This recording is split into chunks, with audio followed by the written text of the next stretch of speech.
最近呢，在溫哥華地區有一項奇蹟發生，有那個非常著名的三文魚回流。這個三文魚往回流的過程裡啊，叫做一步一坎。往回走的時候，那是艱難險阻，數不勝數。我們看到的那個三文魚回流回到是它原來出生地的這個過程的時候，幾乎都是創的頭的前面這一段都已經創的都是很爛的，創爛了的。好多是可以说有多数是就是回流的過程裡被撞死，被其他的魚被野獸给吃掉的。你看那個場面之後，我相信多數人都會留下很深的印象，很感慨。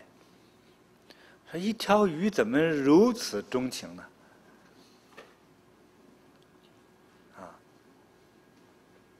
那什麼叫奮不顧身呢？就在那裡體現的淋漓盡致啊！回歸啊，就是一個回歸它的出生地的概念，那場面很感人啊。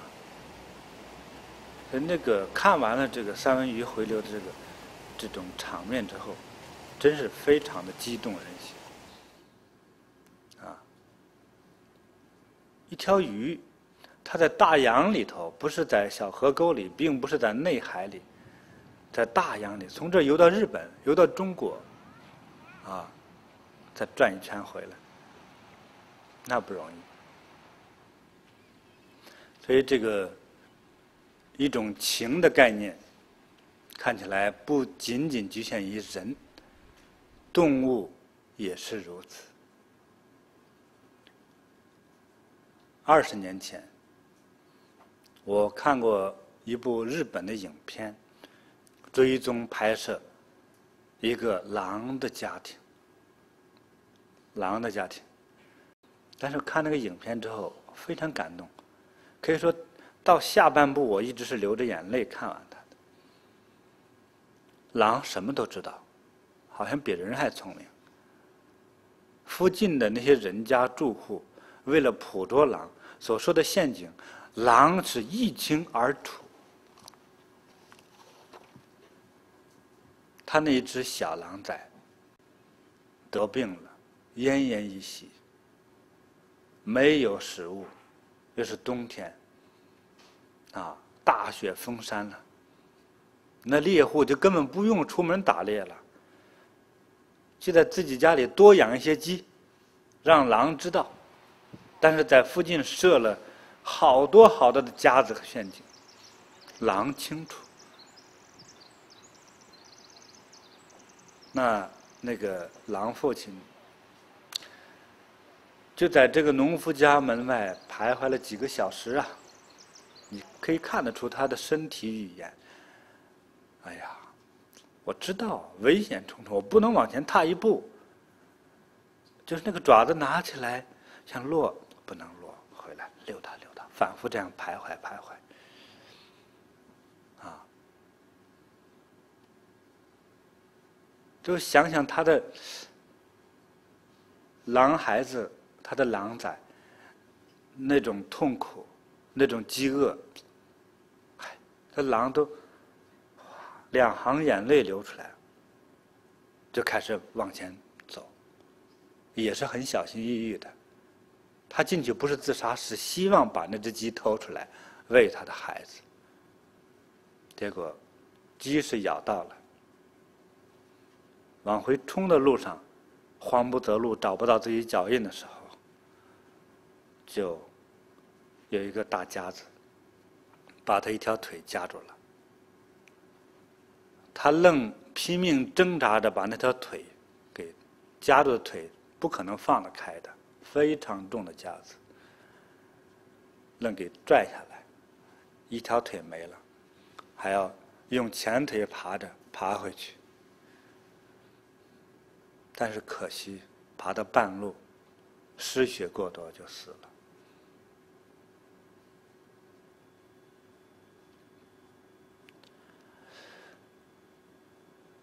它里面很多很多感人的故事、场面、情景，就说人生一世，啊，誰能无情啊？觉得好多动物我們是不了解它呀。其實，生命就是活在情義之中的。其實植物也是這樣。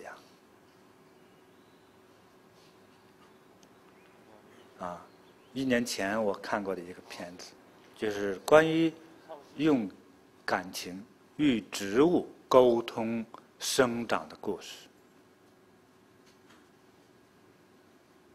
雖然不像動物之間那樣感人，但是反映出來一件事實：他們做了同樣的情況下的6組實驗，有放音樂的、不同音樂的，有普通種植的，還有就是鼓勵、誇獎和詛咒的。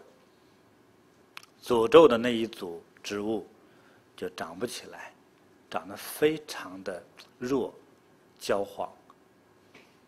經常被誇獎、鼓勵的那個，就長得很茂盛。聽音樂的長得也非常好。你看，誰說只有人有情？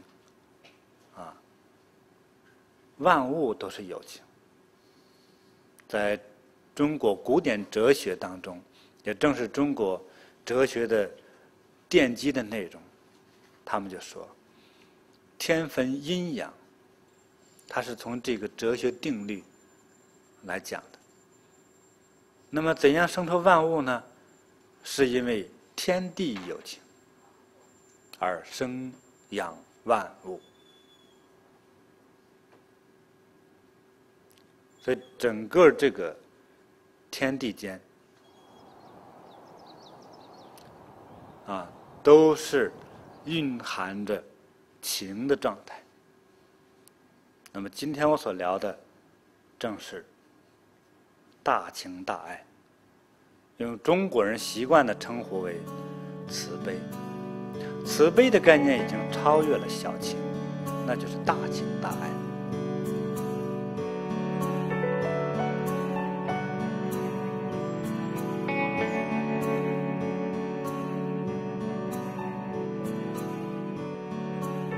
慈悲的作用，首先是有利於我們的身體，有利於我們身體的各種的作用，比如說健康、快樂、幸福。那麼慈悲能生出健康來嗎？我說，因為慈悲，才使我們的這個心胸變大。心胸大了，可能對很多的原來計較的一些小事情，便不會陷進去，不會受制於很多煩惱。你不會煩惱，因為你心胸很大，覺得看的這個事情沒必要。緊接着原來我們講的，我徒弟的丈母娘，我出的主意讓我徒弟給他女兒買個假鑽石戒指。如果他是一個慈悲的心，根本想着，既然我女兒愛他，我為什麼要給他增加這份經濟負擔呢？我愛我的女兒，我女兒愛他，那麼他就是我愛的人，是吧？要是真情，我便不会去為難他，我要去體諒他。就像我自己的兒子一樣，我為什麼非去苛刻的要求他給我女兒買這麼貴重的一個東西呢？有意義嗎？那不是刁難嗎？好，他如果用慈悲的心來體諒了之後，他便沒有這件事情發生了。他也不會因為看到這麼大的鑽石而欣喜，更不會知道這個鑽石是假的而悲痛欲絕呀。不就避免了這件事情的發生嗎？其實，遭受打擊的是誰呢？是最初的这個起心動念的人。因為愛，便避免了這次災難，對吧？但是因為愛的不夠，愛的自私的話，太刻薄的話，那就不是真愛了。或是真愛的這種比例當中，就像一個很純淨的水之中摻了污垢啊。也說沒有真情嗎？也有，但只是那個比重就不同。為什麼和你兒子的對待就不同？為什麼不像對待你親女兒那樣呢？所以也有真情，但是那個比重只是10%、1%或者1/1000的時候，那就少得可憐了。因此便有了刁難。刁難的結果，最終被傷害的是誰呢？是他自己。那麼會不會有別人被傷害呢？有，實際上深深的在他女兒的身體上捅了一刀。就這種行為，可能這位小伙子本來很純情的愛護你的女兒，但是因為這位丈母娘這種無理的索取，小伙子便对這個姑娘的愛打了一個問號。你真的愛我嗎？你真愛我，為什麼你把我要這麼多錢？因此就出了問題了。這可能就是將來大家分手的一個起因，可能會導致家破人亡的一個基因。就像一個大橋，那個橋墩我們在修建橋墩的時候用了一個腐朽的柱子，埋下了一顆定时的炸彈，早晚要爆炸，但不知哪一刻。一旦有一個東西碰撞了這個炸彈的時候，它就不到爆炸的時候都會爆炸出來。你想多危險啊！它缺乏的什麼呢？慈悲。真慈悲就不要太小愛，何況這關乎於你自己的兒女的幸福的事情。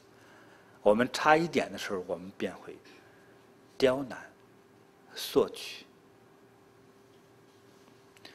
因此，真慈悲的話，便不是這麼小的心胸，便能宏觀的看待這個事情。他可能會理解，真幸福並不是非計較這個錢的多少。真正幸福過日子的人，兩個人就是打最低的工去要飯，都會覺得很幸福的。所以，因為慈悲，我們的心胸就能開闊，開闊的心胸就避免了很多的疾病的產生。因為慈悲，因為我們的目光、我們的思維都變大了。所以变得大的是这大視野、大思維、大思路，也就是比原來容易發火的這個小事情來說，他看得更加宏觀的時候，因此，這個中間的這種原來像一個普通人容易發火的事情，他就避免了。避免開來，實際上既不傷別人，也不傷自己呀。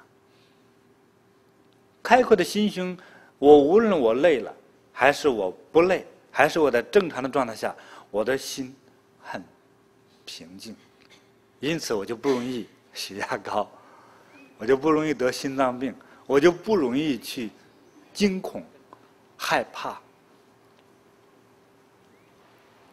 避免開這幾項問題的時候，實際上就避免了好多次的發病原因的。好多人得病就可能有一次驚恐，就得病了，就可能傷腎了。有一次憤怒就傷肝了，不是？你的肝炎怎麼得的？就可能一次生氣。那有些生氣只是说社會總是容易同情弱者，好像他有病了，他受傷了，我们就同情他，同情是对的。但是真正了解到他真受傷的原因，甚至覺得該受傷，太壞了，太刻薄了。是你很多事情是因為你的心胸，因為你的視野不夠大造成的。不夠大的原因是沒有慈悲。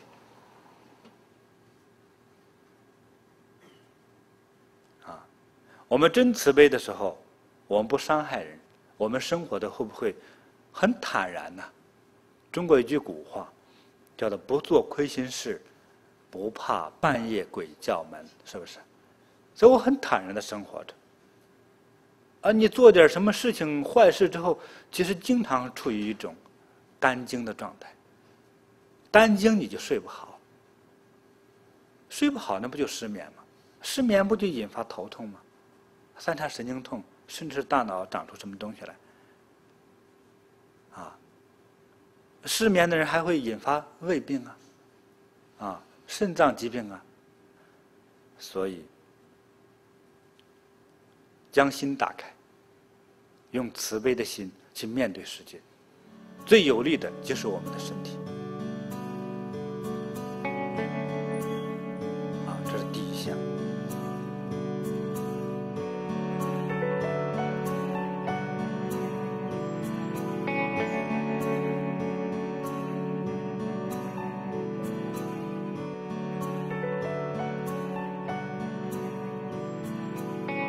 第二项就有利于心，心不是指心臟，這是一種傳統語言而已，有利於我們的思維，我們的精神層面。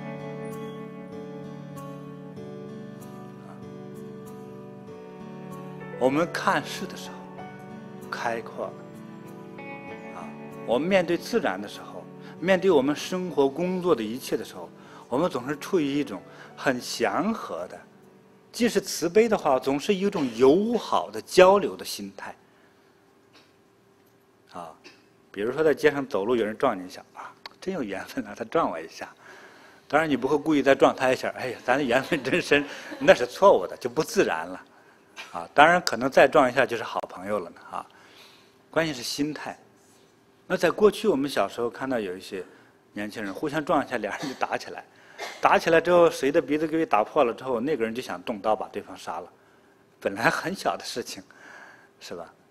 本來一個很好的緣分變成惡緣，變成仇緣，變成幾世的惡緣，那多麼叫做慘痛啊！因小失大所以我們用慈悲之心來面對一切事物的時候，有時候惡緣，有時候說不清是一種什麼樣的緣分，都會變成美好的緣分，把一切的和大家接觸的機緣，都成為一個很好的和社會和自然接觸的一次機會，那這個事情就是美好的，得到這個結果就是美好的。用慈悲的心的時候，能使得我們有好人緣。用慈悲之心，為什麼會有好人緣呢？因為當對方需要幫助的時候，你根本不會考慮利益得失之類的，你肯定樂意去幫助他。你在面對任何人的時候，你能看到他美的一面、好的一面，慈悲的一面、光彩的一面。因為我用慈悲的、正面的心念和眼光來看待對方的時候，你看到对方總是能發現他光燦燦的那一面的。就是誰喜歡和你在接觸的時候，一看你下巴颏那麼短你下巴颏長一點的話還真漂亮，誰喜歡你這樣說說你看看你這個衣服還可以你今天你穿的衣服挺漂亮，你那個其實昨天我在街上看另外一個女的穿的衣服人穿出來之後那身段那麼美，怎麼在你身上之後反正就總覺得總沒那種好感不行，腰太粗腿太短我提示你你呢回去买個高高的高跟鞋，再穿上它才像個人樣子啊，不會減肥吧？要勒細點再穿它嘛。就像你這身材最好不要穿它。好，你不會發現對方好的一面，總是去發現對方那個弱的那一面的時候，因為是你的心裡頭裝下了一些，總是這個世界和你就是叫做對立的那種感覺。你在看誰的時候，對方總是能刺激你的感官系統的，就是好像对方那個不光彩、不好的那一面，到了你的感官系统裡去了，就是因為你的心不寬，就像水管一样。啊，我們同樣這一大桶水倒进去，小水管流动是好流，還是大水管好流动呢？肯定大水管很轻鬆，哗進去了，沒事兒。你弄個小皮筋兒似的小水管，你試試看，像點滴一樣，呼呼呼呼呼，4個小時一桶水才漏完，當然不行了。而用寬闊的心来接受這個事物，就非常容易。啊，所以越是心胸小、心眼小的人，就尖刻表現出來。啊，說哎，我在這坐禪，我別理他那么心，他那麼。身上總發臭氣，啊，我別和他坐在一起。那個人那麼醜，顯得我也，對，他也得夠醜的啊。總是能夠發現對方一個不好的，最終哪裡好呢？說這地板這麼滑，這麼光亮，真煩人啊！要鋪地毯就好了。真要鋪了地毯，說那地毯裡有多少細菌呢？我們坐在這兒沒病都做出病來。那世界間哪有讓你覺得想怎樣就可以變化的那種世界來應和你的心態嗎？不可能的。啊，所以我們用寬闊的心的時候，我們才能夠感覺到這個世界的美好，感覺到很多人都是非常難得的。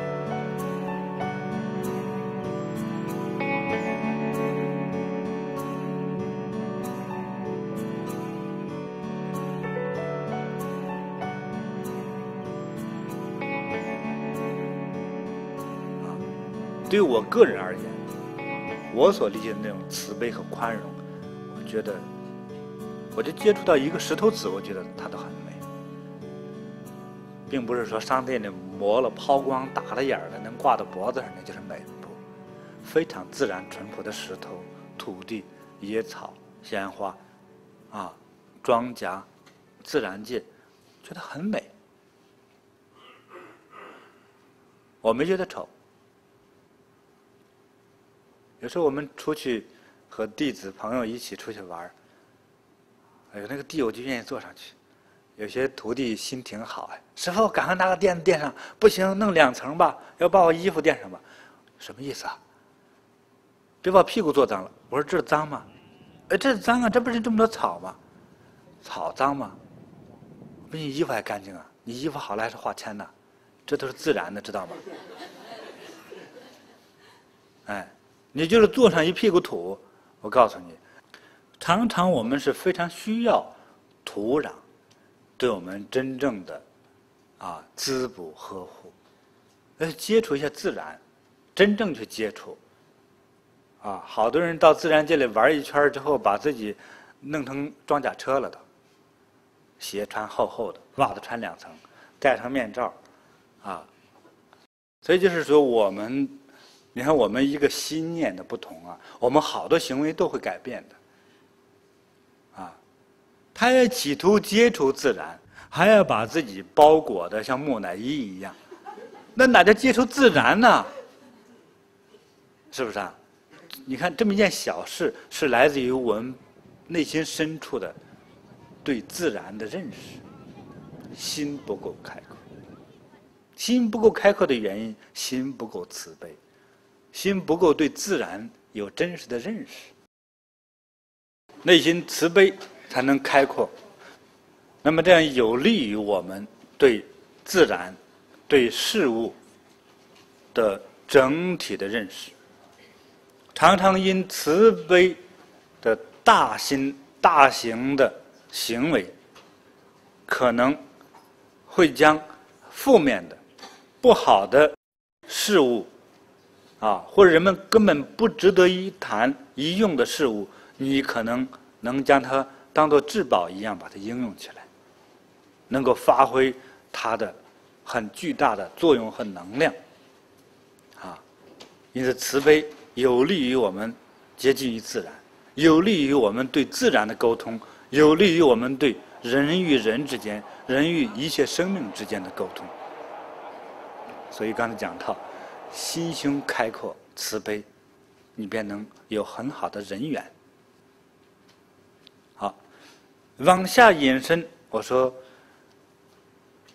接下來就是寬闊慈悲的心胸會產生利益。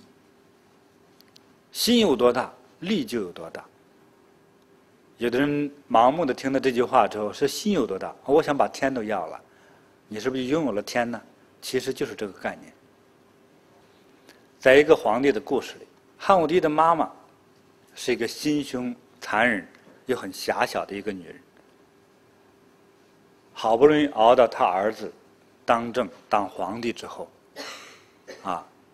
和就是漢武帝的舅舅这姐弟2個合作，拿了很多農地，圈在自己的名下。其實你自己也不用耕種嘛，這個地至於屬於誰的不管，耕種的總是需要農民嘛，占了好多好多的農地。那皇帝聽了之後就很生氣，找他媽媽問，說你為什麼去弄那麼多農地啊？他媽說，兒子啊，這怎麼光是我的呢？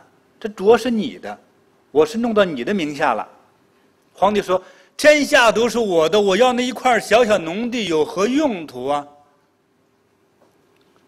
他媽說，天下都是你的，好像你抓不住摸不着啊，好像只有咱列在自己名下這一塊才是我自己的。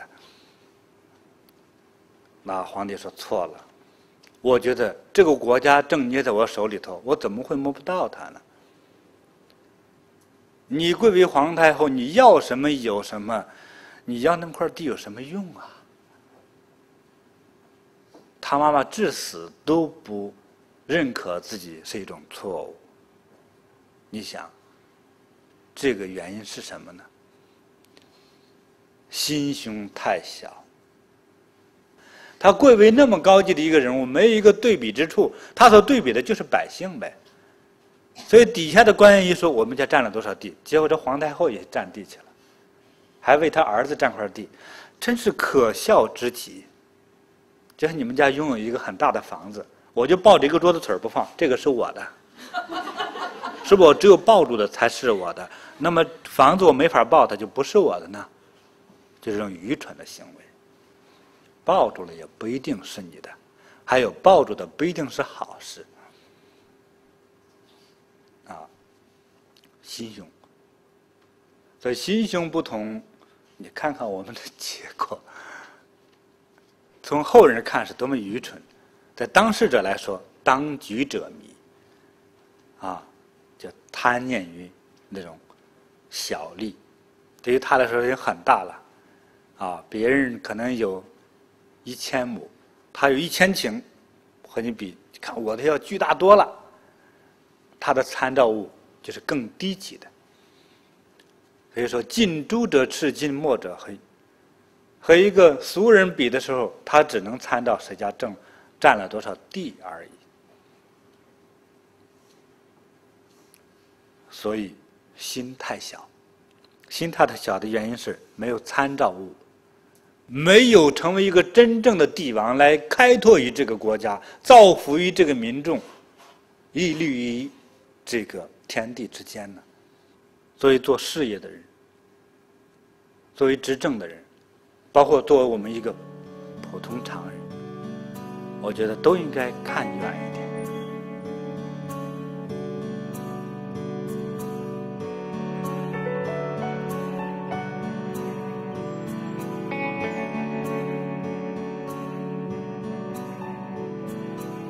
那天我提問，因為有2位佛教人士就說他處在幾乎一種好像無情的狀態，別人的情不會傷害我。那換句話說，你的情、你的心只是被別人的情，可能自覺的已經被傷害透了，因此才覺得好像，哎，我把我自己封閉起來，我不要再產生情了，我不要去私愛一個人了，或者我看到這個人我很喜歡，但是我把這種喜歡壓抑下去而已。既是生命，孰能無情呢？你既然是一個生命，何況你還是個人，你就不可能不產生情。如果本師父無情，便不會有今天的課堂，便不會有今天大家的受益。有情，我覺得我情很重。如果不是有情的話，西方的神怎樣去度眾生？東方的神怎樣去普度眾生？啊，所以都是因情所致，只是情分小情和大情而已。如果我是太陽，我自然會光照天下蒼生萬物；如果我是小燈泡，我只照這個局部而已。所以情也分級別，對不對？但是這個級別來說是可以跨越的，可以增長的。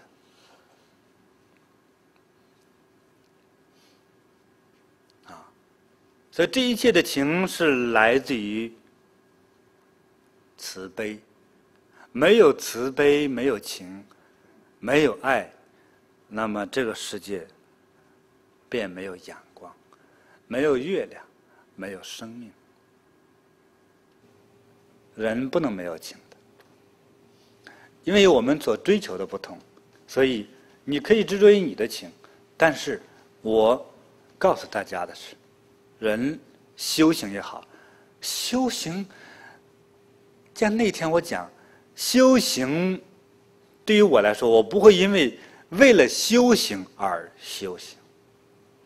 我有一個目的，我的目的，我第一次的目的就是我怎樣才能使我身體不再痛了。我第二次的目的就是我要獲得一些超人的什麼東西。所以執着於法力。第三次我才發現，當我有了法力之後，而很多生活之中的痛苦把我摧殘的頭破血流，根本無絲毫抵擋之力。小時候我也苦修過武功，自己的手可以說一兩塊磚一拍就碎。但是，當遇到真正一件事物的時候，它不是一塊有形的磚樣子的時候，我被它經常給拍碎了，被很多這些事情看起來一個很柔弱的事情，把自己打得這頭破血流，才發現，原來我的肌肉這麼強壯，但是我的真正的我是如此的脆弱，不堪一擊，不堪一碰都，別說一擊了。我才發現，所以到第三個階段的時候，我才發現，哎呦，這些武功你練的話，其實你的生命並沒有真正的堅強，它只是從體質上強了一點，但是一次情緒的事物的對你的打擊之後，你剛剛健康的身體突然間又給打倒了，又奄奄一息了。所以我想，我們真正的健康要來自於精神層面的開闊，精神層面的健康才能獲得身體方面的健康，才能獲得一生的不再倒下去。因此，我就展開了第三次的目的性的修行。到後來，我才發現了我該做什麼，我才知道我怎樣才能使自己真正的堅強起来。在過去，我有很多位真實的敵人，但是最後，我才發現，這樣做是非常愚蠢的。雖然表面很平靜，但是引發的自傷性很強。只要你有敵人，你就一定會受傷。後來，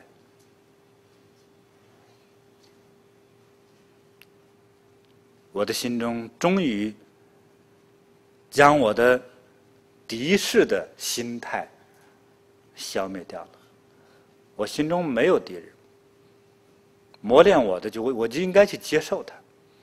我雖然不去迎接它，但是必然發生了，我就必然去接受它。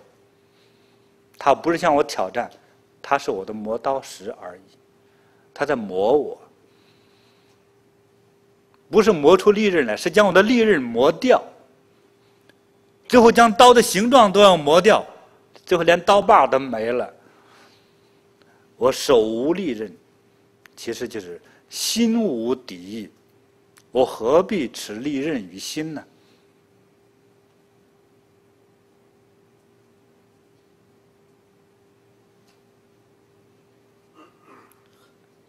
我心中沒有敵人，我都能看到對方給我帶來的一切好處，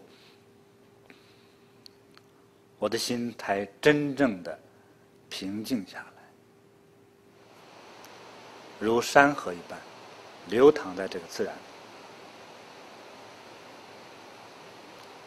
心才真正清淨了，從此才不會在這些事情上再受傷。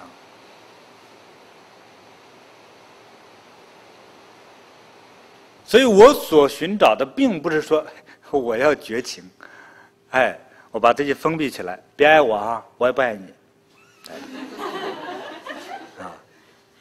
但是對於這種情的方面，人和人之間的情，我對誰都好，我對誰都好，但是我对誰不去做私愛之想，就是哎，這個因為我是個男人。哎，這個女士不錯，長得很漂亮，人又好，又聰明又伶俐，無數的好吧。好，她還是她，我還是我。好的誰不喜歡呢？對不對啊？別去做更多的私欲之想，不要說好的就搬回我家去，錯了。不要將認為好的就搬回你家去。對，比如我們在路邊看一棵非常美麗的大樹，你搬回你們家搬得了嗎？你給它縮小了，就讓它死了，對不对？它的美就是在那個地方才美。不要以為一切美的東西搬回家去才會屬於自己，錯了，沒有必要。因為這些財物還有很多事物，很多的所謂的需求的這種利益性需求，僅僅是精神上的。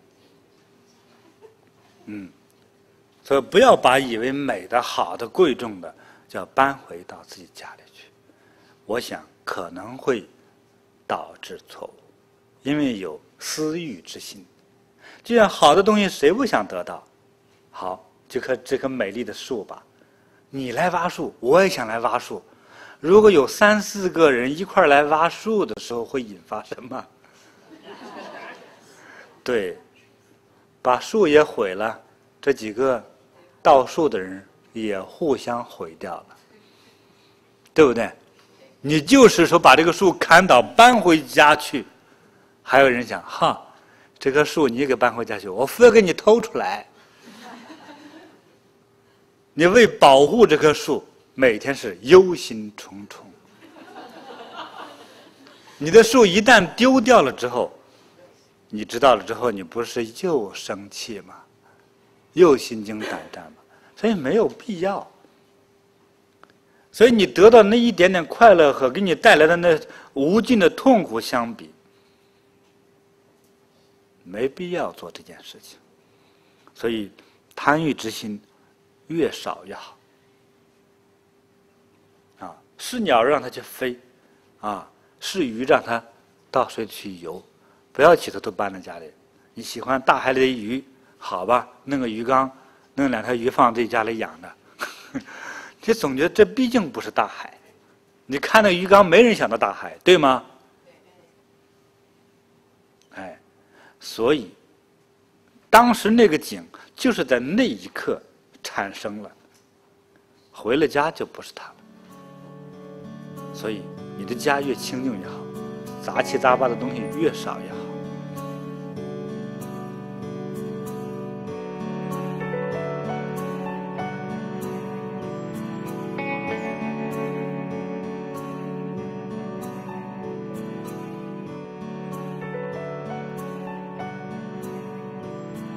那麼我們一個人從一个普通人走向一点点慈悲啊，那麼有些人他不懂我到底怎麼開始做呀？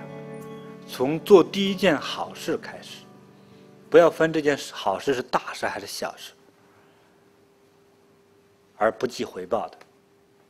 不要覺得哎，這個人有錢，這個人有力，我去幫他，千萬別這樣想啊！在無所求的狀態下去做一點好事。最好每月你要給自己做一個日記，我做過幾次自己認為是不好的事，幾次好事，這樣給自己做一個功德簿，給自己記下來，做慣了就好了。所以你看，你做了好事之後，你幫助了別人之後，別人因為你的幫助而高興的時候，你的心是如何？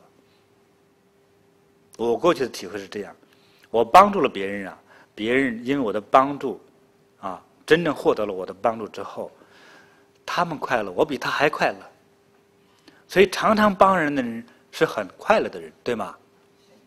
所以做一件好事，最大的受益者是你自己。因為幫人是快樂的，你自己獲得了這份快樂，你自己獲得這份安詳。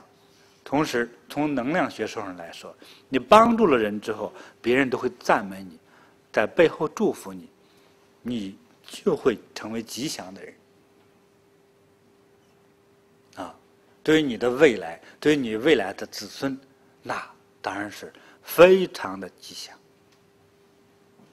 做人做事都需要想到你的未來和你未來的後人。那如果這樣想啊，我也想給我的孩子多留錢。當然，很多佛教機構總是在給你教育的時候，哎，給後人多留錢可能是災，這也不一定。是不留錢也是災，留錢多了可能也是災。那麼最關鍵於錢也不是壞的東西，教育。關鍵於你的教育不夠。你給你的子女灌輸了什麼？那是最重要的。從德行方面，有好多事情啊，是我們人力不可為的，人力不容易改變的。希望你給你的後人留下一個美好的德行，讓他受到你的教化、感染。啊，一份美好的德行，它還有一種必然的傳承性，就是基因傳承。那麼你需要將今生你明白這個道理的時候，多做好事，多做一些善事，讓人們去稱讚你，讓人們去恭敬你，讓人們去祝福你。你的未來你的未來可能是你將來的生命和你延續的生命，就是你的後代就會變得吉祥平安。所以普通人做事也要看得遠一點，全面一點。全面一點並不是你這剎那的人生應該思維得更遠，因為多數人家裡都有後代嘛，要去多想你不想留後代，你也想留一個好名啊。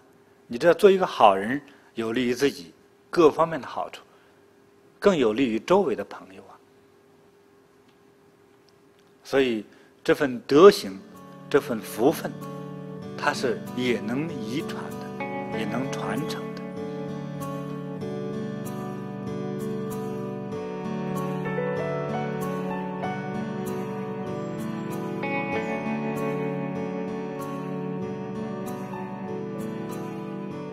既然多做好事，多幫人，我們的人緣好了因為慈悲之心，那種尖刻的那種索取邪惡什麼兇狠毒辣陷害等等這些陰謀性的東西沒有了。如果你是一位商業人士，那麼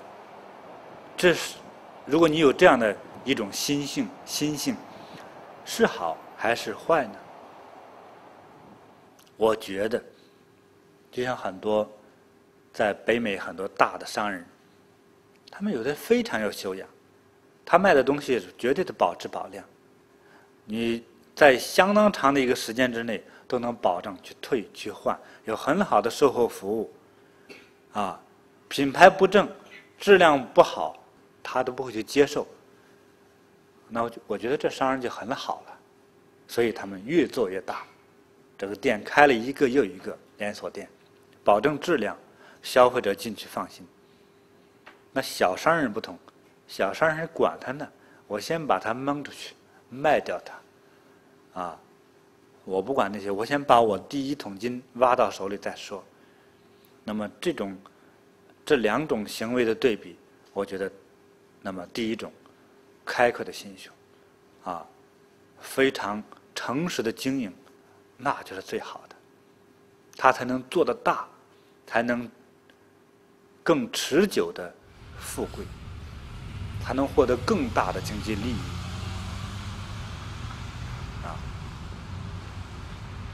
然後僅僅是用手段而無德行的經營，一般不會長久。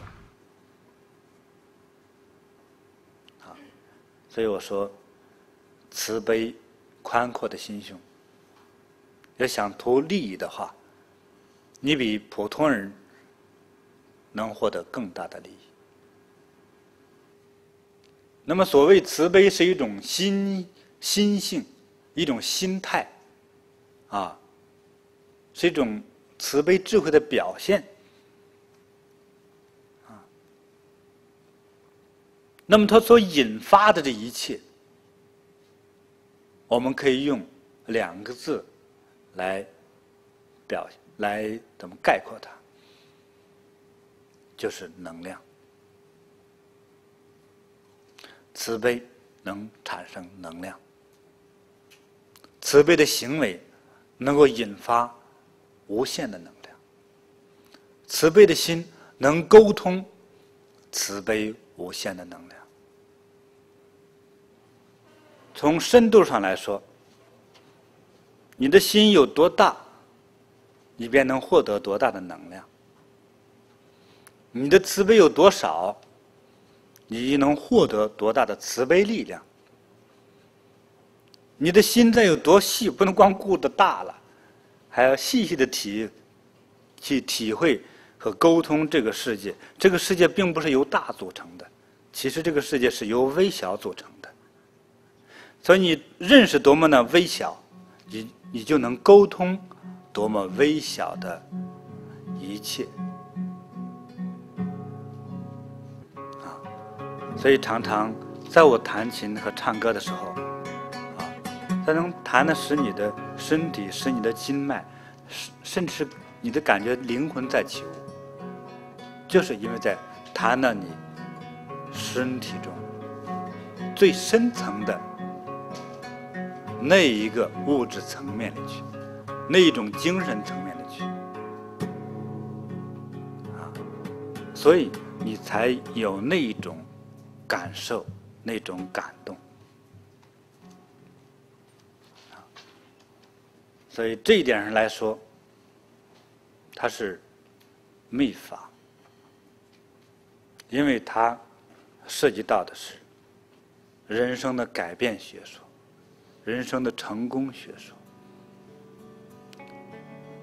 就是聽到這一段講話的人，包括這段錄音錄像的人，都能感受到這份力量。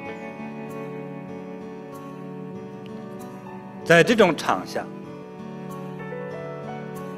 能使生命延續，能夠使枯萎的生命發出新芽。